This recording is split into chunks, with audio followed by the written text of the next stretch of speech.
Halo, selamat pagi pemirsa. Senang sekali bisa menyapa pemirsa kembali tentunya dalam program TVR 09. Bersama saya Alfat Rizky dan juga rekan saya. Tentu saja bersama saya Anggun Aktarini dan pemirsa dalam 30 menit ke depan kami akan sajikan kepada Anda sejumlah berita nasional.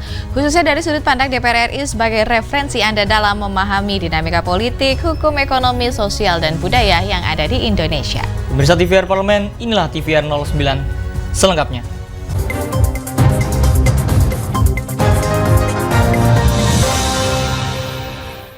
Pemirsa, kita awali TVR 09 pagi ini dari Pusat Pelaporan dan Analisis Transaksi Keuangan menyampaikan adanya dugaan aliran dana proyek strategis nasional ke aparatur sipil negara. Untuk itu, Komisi 3 DPR RI meminta dugaan aliran dana PSN segera ditindaklanjuti. Pusat Pelaporan dan Analisis Transaksi Keuangan menyampaikan adanya dugaan aliran dana proyek strategis nasional ke aparatur sipil negara. Komisi 3 DPR RI meminta dugaan aliran dana PSN tersebut segera ditindaklanjuti. Temuan PPATK terkait adanya dugaan aliran dana membuka kedok berbagai modus transaksi mencurigakan dalam proyek strategis nasional. PPATK mencatat 36,67% anggaran mengalir ke berbagai pihak yang diduga bukan digunakan untuk pembangunan proyek, melainkan untuk kepentingan pribadi. Anggota Komisi 3 DPR RI Santoso menilai, dugaan aliran dana dalam proyek strategis nasional yang disampaikan PPATK perlu diselidiki lebih lanjut oleh aparat penegak hukum secara independen. Apa yang telah disampaikan, dipublish oleh PPATK tentang mengalirnya aliran dana kepada ASN, menurut saya ini harus ditindaklanjuti oleh aparat penegak hukum, juga termasuk oleh inspektorat di lingkungan kementerian dan lembaga, karena itulah dalam prinsip kehidupan bahwa kebenaran itu akan terungkap.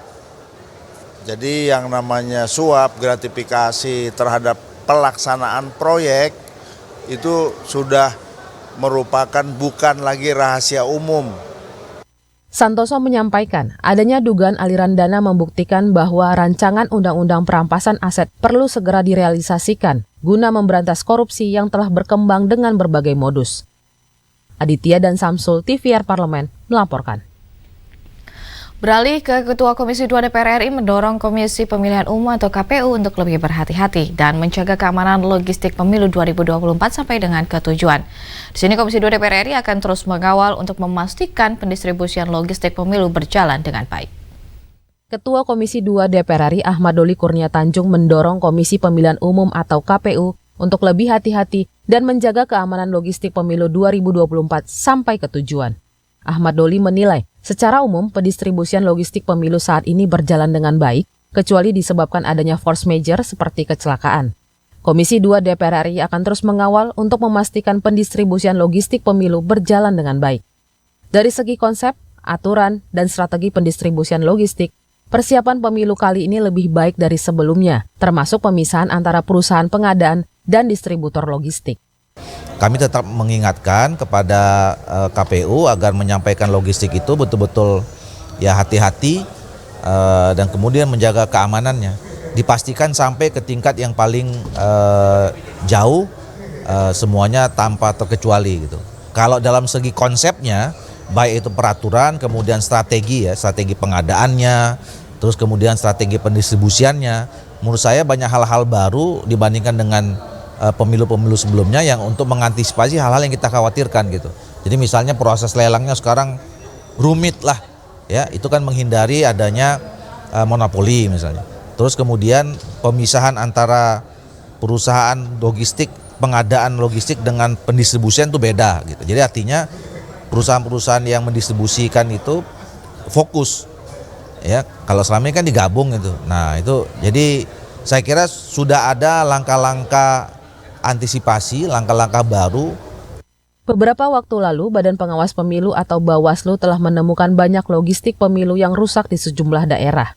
Sejauh ini, temuan itu terjadi pada pendistribusian tahap 1 dan tahap 2. Helmi dan Rian, TVR Parlemen, melaporkan. Pemirsa, pemerintah diminta penuhi cakupan vaksinasi polio di daerah serta meminimalisir disinformasi atau hoax yang beredar seputar vaksinasi. Informasi selengkapnya akan kami hadirkan usai jeda berikut ini. Untuk itu bersama kami di TVR 09.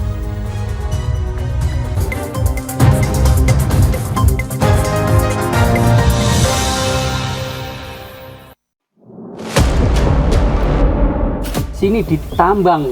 Konflik yang terjadi, Ini tidak mengizinkan. masalah yang tersisihkan menjadi kesenjangan sosial.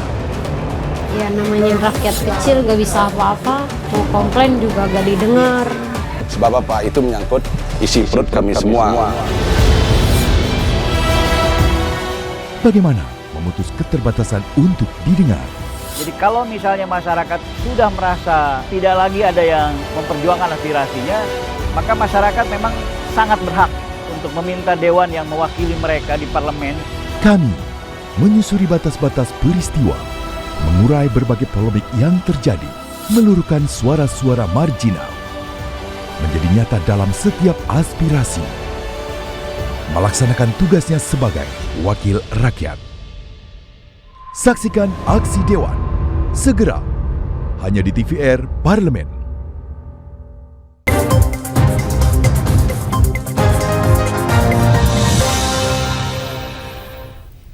Kembali bersama kami di TVR 09. Pemirsa, Komisi 9 DPR RI mendorong capaian vaksinasi polio di daerah mencapai minimal 95%. Hal ini untuk meminimalisir disinformasi atau hoaks yang beredar seputar vaksinasi. Komisi 9 DPR RI mendorong pemerintah memenuhi cakupan vaksinasi polio di daerah serta menggerakkan komponen masyarakat di lingkungan Posyandu agar vaksinasi polio tetap tersalurkan dengan baik.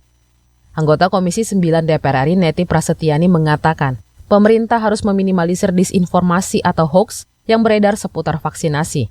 Selain itu, diperlukan juga peran tokoh agama dan tokoh masyarakat, termasuk penggunaan media mainstream untuk mengedukasi masyarakat demi mencapai target vaksinasi polio minimal 95%. Selama ini masih banyak daerah yang cakupan vaksinasi polionya masih di bawah 50%. Satu saja kejadian polio maka kita bisa menyebut sebagai kejadian luar biasa. Nah, selama ini masih banyak daerah yang cakupannya masih di bawah 50%. Jadi artinya hari ini pemerintah perlu mengevaluasi sejauh mana kesiapan daerah, kemudian juga bagaimana respon masyarakat terhadap penyakit polio ini ya. Nah, yang kedua, hari ini juga pemerintah harus melakukan upaya meminimalisasi disinformasi atau hoax yang beredar seputar vaksinasi ya. Karena saya yakin beberapa daerah cakupannya rendah juga karena disebabkan adanya disinformasi yang belum selesai ya. Nah, oleh karena itu pelibatan tokoh agama, tokoh masyarakat, termasuk juga penggunaan media mainstream untuk terus mengedukasi masyarakat ini menjadi sebuah keniscayaan. Komisi 9 DPR RI juga mendesak pemerintah untuk menelusuri adanya laporan terkait 3 anak di Jawa Timur dan Jawa Tengah yang dikatakan menderita lumpuh layu akut diduga disebabkan oleh vaksin polio. Arif Naka, TVR Parlemen, melaporkan. KPU diharapkan bergerak cepat mengganti surat suara yang rusak pasca rusak ribuan surat suara menjelang pemilu. Penting untuk mempercepat distribusi logistik ke tempat pemungutan suara sesuai dengan jadwal yang sudah ditentukan. Pasca rusaknya ribuan surat suara menjelang pemilu, Komisi 2 DPR RI meminta KPU untuk bergerak cepat mengganti surat suara yang rusak. Hal ini untuk mempercepat distribusi logistik ke tempat pemungutan suara sesuai dengan jadwal yang sudah ditentukan. Anggota Komisi 2 DPR RI, Endro Suswantoro Yahman menduga ada faktor kesengajaan rusaknya ribuan surat suara, mulai dari surat suara yang sobek hingga surat suara yang sudah dicoblos. Endro mewanti-wanti jangan sampai rusaknya surat suara mengganggu distribusi logistik yang sudah dijadwalkan. Ini menjadi masalah besar bagi kami DPR, itu masalah besar. Baik yang di luar negeri yang malah sudah dicoblos dulu kan gitu kan. Ini di dalam politik itu tidak ada yang namanya kesalahan. Yang ada itu namanya tidak ada kesalahan, tapi yang ada kesengajaan. Jadi yang ini yang harus diketahui bahwa tidak ada yang namanya ini surat suara rusak atau ini kesalahan prosedur, ini kesengajaan. Politik tidak ada yang namanya bodoh, kesengajaan semua. Nah ini artinya ini ada sistem yang bermain, kekuatan-kekuatan dari kekuasaan yang bermain yang secara sistematis ini akan kebongkar. KPU harus memastikan kelayakan gudang penyimpanan logistik hingga tempat pemungutan suara. Selain itu, surat suara yang rusak harus segera dimusnahkan dan diganti dengan yang baru. Andri dan Panji, TVR Parlemen, melaporkan. Pemirsa, Ketua DPR RI Dr. Honoris Causa Puan Maharani memastikan kinerja anggota DPR RI tetap maksimal menjelang pemilu 2024. Meskipun banyak anggota legislatif yang kembali mencalonkan diri dalam kontestasi politik.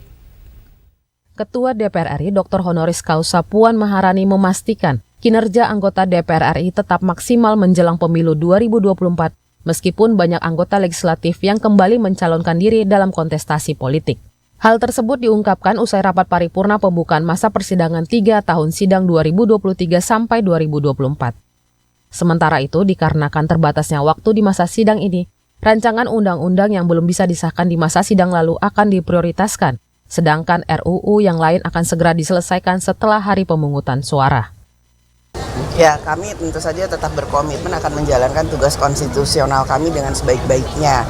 Dan apa yang bisa kami lakukan tentu saja akan tetap menjadi tanggung jawab dan kewajiban seluruh anggota DPR untuk bisa melaksanakannya. Memang karena waktunya itu singkat dan sudah menjelang masa pemilu, kami akan prioritaskan mana hal yang kemudian harus menjadi prioritas dilaksanakan, mana hal yang kemudian akan kami teruskan sesudah pemilu bulan Februari. Nah, yang akan diprioritaskan kan tadi sudah saya sampaikan ada beberapa RUU yang memang sudah masuk ke tingkat 1. Itu pun tidak mungkin masuk ke pembahasan tingkat 2-nya itu hanya dalam waktu yang singkat 1 bulan kurang lebih.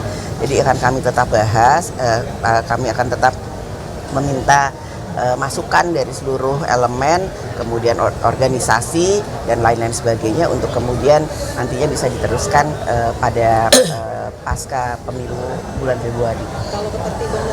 Tahun 2024 ini merupakan tahun terakhir bagi anggota DPR RI periode 2019-2024 untuk melaksanakan tugas konstitusional. Untuk itu, Puan Maharani meminta agar DPR RI periode ini meninggalkan warisan yang dapat mengakselerasi terwujudnya kesejahteraan masyarakat. Gunarso, TVR Parlemen, melaporkan. Meski masa reses DPR RI bertepatan dengan kampanye pemilu 2024, DPR RI tetap berkomitmen terus menjalankan tugas dan fungsi di daerah pemilihan atau dapil masing-masing. Dan DPR RI mengawasi persiapan penyelenggaraan pemilu 2024 mulai dari distribusi surat suara, netralitas aparat penegak hukum, dan juga pelanggaran pemilu. Informasi selengkapnya akan kami hadirkan usai jeda berikut ini. Tetaplah bersama kami di TVR 09.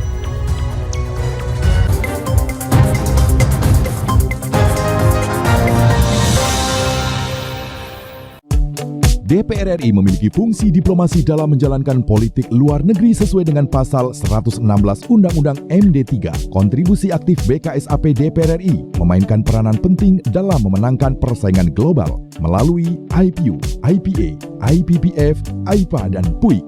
BKSAP memiliki komitmen yang tinggi dalam krisis kemanusiaan dunia. Fungsi diplomasi dijalankan untuk mendukung upaya pemerintah dalam melaksanakan politik luar negeri.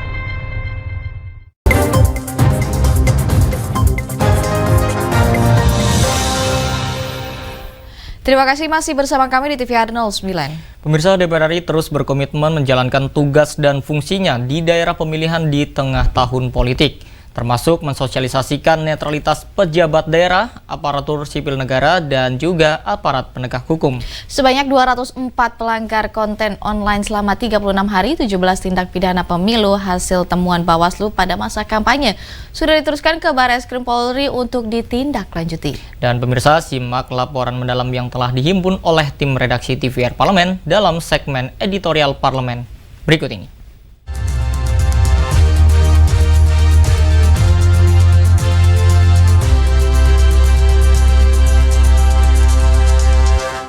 Selama masa reses yang bertepatan dengan masa kampanye pemilu 2024, anggota DPR RI terus menjalankan tugas dan fungsi di daerah pemilihan atau dapil masing-masing. DPR RI mengawasi persiapan penyelenggaraan pemilu 2024, mulai dari distribusi surat suara, netralitas aparat penegak hukum, dan pelanggaran pemilu. DPR RI memastikan seluruh proses penyelenggaraan pemilu sesuai aturan perundang-undangan dan aturan turunan yang sudah ditetapkan.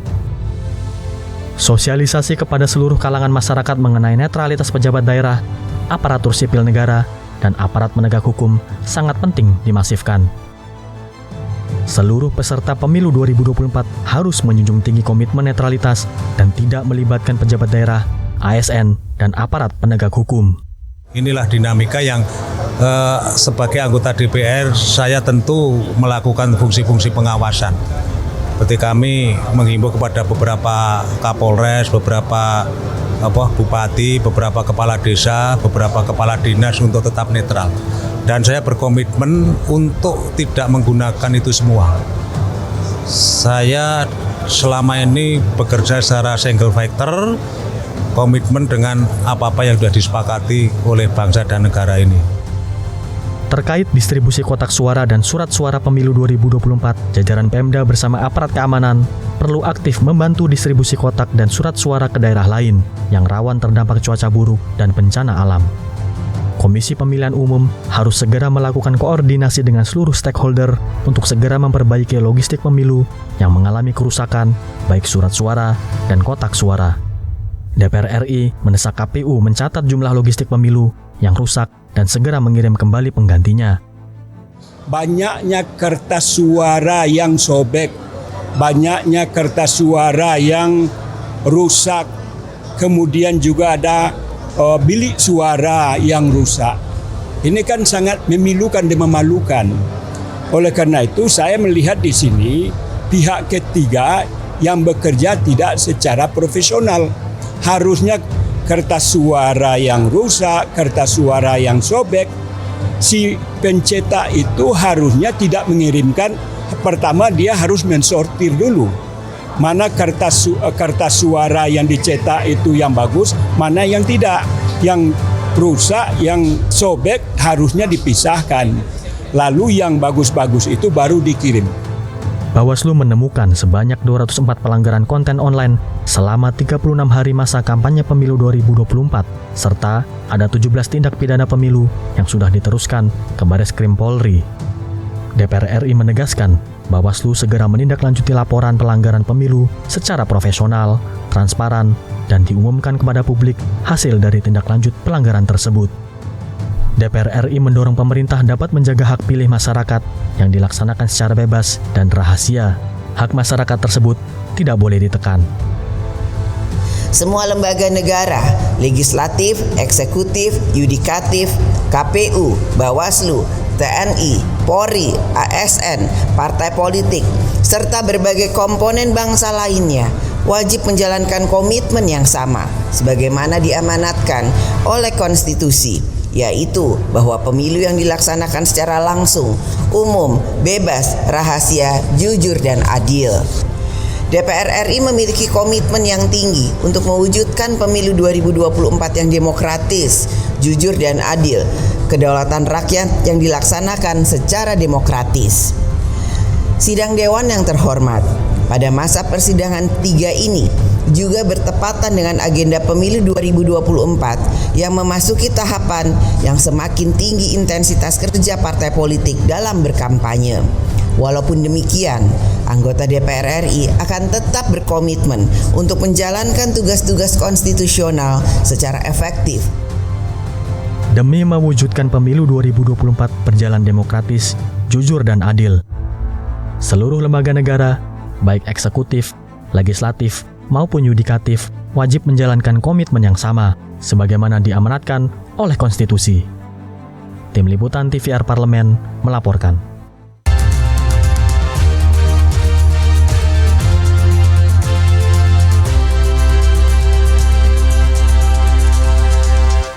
Zakat menjadi salah satu kewajiban yang harus dipenuhi oleh umat muslim.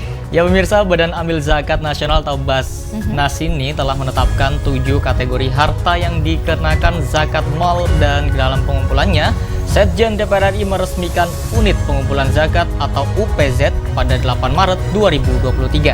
Seperti apa mekanisme pembayaran zakat melalui UPZ Setjen DPR RI? Jangan kemana-mana, tetaplah di TVR 09.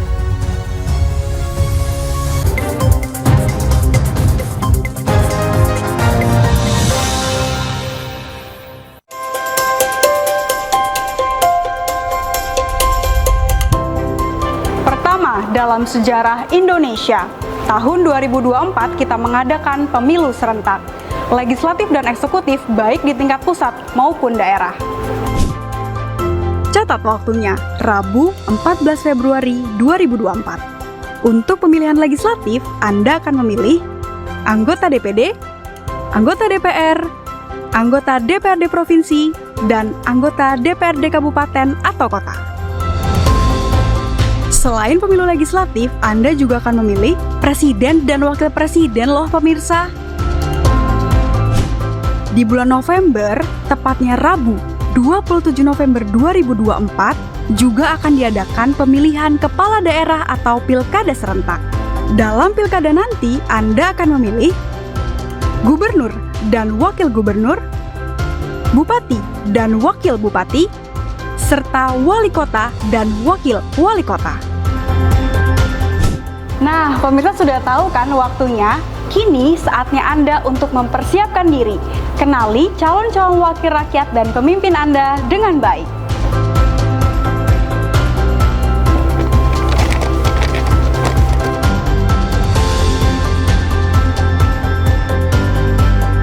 Jangan sampai kesempatan untuk memilih calon wakil rakyat dan pemimpin Anda terlewat begitu saja. Ayo ramaikan pesta demokrasi pemilu 2024 dengan meriah. Demi masa depan bangsa Indonesia.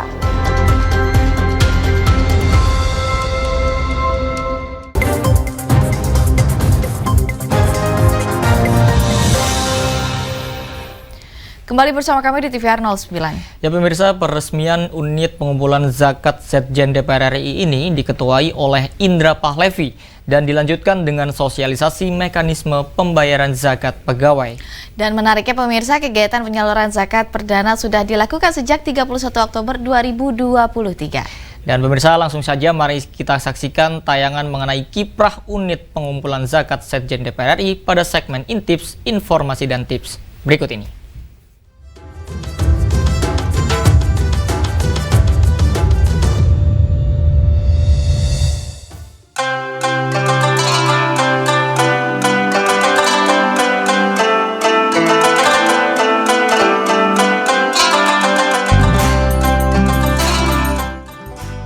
Bagi umat muslim, zakat adalah salah satu kewajiban yang harus dipenuhi. Zakat juga merupakan bentuk kepedulian dan semangat berbagi dengan sesama. Biasanya, umat muslim membayarkan zakat fitrah pada bulan Ramadan. Selain itu, ada juga zakat mal yang harus dikeluarkan umat muslim dari sebagian hartanya. Badan Amil Zakat Nasional atau Basnas telah menetapkan 7 kategori harta yang dikenakan zakat mal. Salah satunya adalah zakat mal atas pendapatan dan jasa atau yang disebut dengan zakat profesi. Nah, di lingkungan Sekretariat Jenderal DPR RI telah dibentuk unit pengumpul zakat yang menjadi wadah mengumpulkan zakat profesi di lingkungan Setjen DPR RI, sekaligus menyalurkannya kepada yang membutuhkan. Unit pengumpul zakat atau UPZ Setjen DPR RI ini diresmikan pada 8 Maret 2023 oleh Badan Amil Zakat Nasional. SK pembentukan UPZ Setjen DPR RI langsung diserahkan oleh Ketua Basnas Nur Ahmad kepada Sekretaris Jenderal DPR RI Indra Iskandar. Ketua Komisi 8 DPR RI Ashabul Kahfi turut mengapresiasi kehadiran UPZ Setjen DPR. Menurutnya, UPZ dapat memudahkan aparatur sipil negara serta anggota DPR dan DPD untuk mengeluarkan zakatnya. Olehnya itu, kehadiran UPZ ini harus kita dukung sebagai bentuk tanggung jawab kita di dalam pengelolaan zakat dan penerimaan zakat, khususnya yang ada di lingkup DPR RI ini. Itu yang pertama. Kenapa? Karena dengan adanya UPZ ini, itu akan semakin meningkatkan partisipasi para muzaki untuk menyalurkan bantuannya melalui UPZ yang ada. Yang pertama. Yang kedua, dengan UPZ ini tentu kita harapkan ada transparansi, ya kan, di dalam pengumpulan termasuk penyaluran zakat sesuai dengan ketentuan-ketentuan yang telah diatur.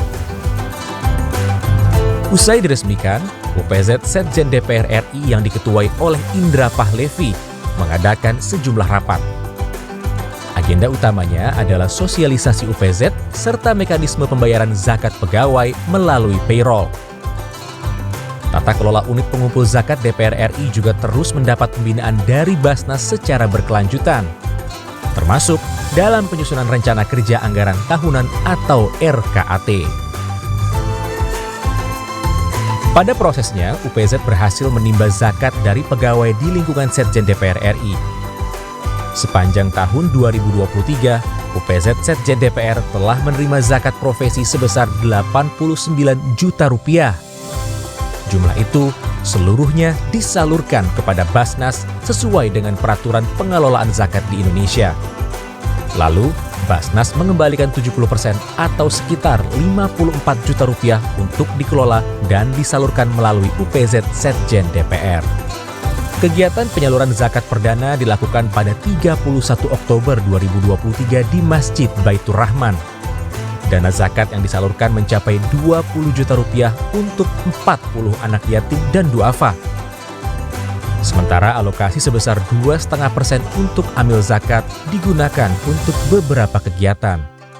Seperti pembiayaan mengikuti Rakornas Basnas sebesar 2,1 juta rupiah, serta pembuatan nomor pokok wajib zakat yang berfungsi sebagai imani sebesar 1,3 juta rupiah. Sepak terjang UPZ Setjen DPR RI di tahun 2023 ikut mendapat perhatian khusus dari Basnas. Puncaknya, UPZ DPR sukses meraih penghargaan dengan kategori The Rising Star yang disematkan pada acara Basnas Award bulan Desember 2023. Ya, Alhamdulillah, UPZ Basnas Setjen DPR RI hari ini menerima penghargaan apresiasi dari Basnas dalam kategori The Rising Star. Meskipun baru beberapa bulan, kami sudah diberikan kepercayaan oleh para muzaki, dan walaupun kami tidak dalam target gitu ya, tapi dapat apresiasi dari Basnas, tentu ini menjadi penyemangat buat kami untuk bekerja lebih baik lagi. Dan tentu apa yang kami lakukan adalah semata-mata dalam rangka untuk penyaluran zakat demi pemberdayaan umat, terutama juga di lingkungan Setjen DPR RI ya, penyalurannya ke para anak yatim dan kegiatan di Masjid Baitur Rahman DPR RI. Sekali lagi alhamdulillah dan terima kasih kepada Basnas yang telah memberikan apresiasi kepada UPZ Basnas Setjen DPR RI. Terima kasih. Dan terima kasih juga dukungan dari pimpinan Setjen, Pak Sekjen, Pak Deputi, Bu Deputi, dan seluruh para kepala biro, inspektur, kepala pusat yang mendukung sepenuhnya penyelenggaraan UPZ Basnas Setjen DPR RI ini. Terima kasih. Kegiatan sosialisasi dan penyaluran zakat akan terus berlanjut di tahun 2024. Ikhtiar yang dilakukan diharapkan dapat menggerakkan semakin banyak umat muslim untuk menyisihkan sebagian rezekinya dengan ibadah zakat. Karena sesungguhnya, zakat dapat membersihkan harta dan menolong sesama.